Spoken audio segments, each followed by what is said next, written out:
أو بكر دتك وحي أمسيهن جاتكي واجوجي بقو كقري وحاب الله مشيئا لكن ولي إنه كل حجرة جاتك أو عنا لكن كاميرون كنت ضدك وعي لي أمسي ورابش وقشن هذيك لفتي قال أنا أشهد ويديسن قفبي كنت تي في واتا because واحد إلهي ومنافق واتا وأيان دلو وأنا وحيالها دلك الصوماليين يدك الصوماليين ليش أي تاجين دقي حد جاب معنتد stupid question وسؤال تقلما اللي توي يعني من كله حنون بان صومري وكرستي إلهي بقى يقرقاري ددالي يسبدل سبي هرمر انتاس أمد قد كسو صاري انتاس أمد إلا الله أساقعنا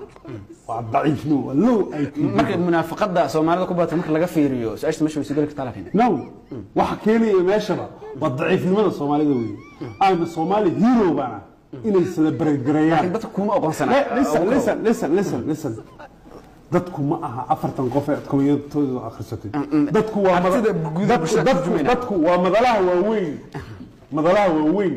oo isku maamuuso dad kuwaas ka turjumay inaad la baxdo waxaan ahay Soomaali hero inaad dhahdid qaadiid magacaas xataa aysan adigu la baxdo dabcan soo ma keeni karto oo ma daciifin karto Allahaaga in dadku ay taageero u muujin waayaan maadaama adigu wixii aad dusha saarto aad tiri fiiri ariga waxa la yaabaa mataqaana oo ayaan daraa aan ka sii fikraya in bulshadu ku amaanayaan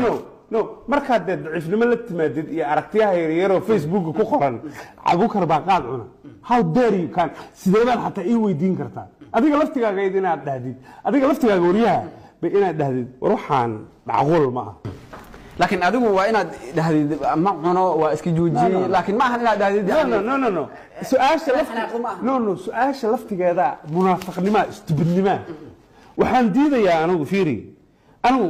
in la xagto dadku waxay amsax kamid qof caad qaad cun jiray in bulada tablo dib badan oo in la joojiye baa taabo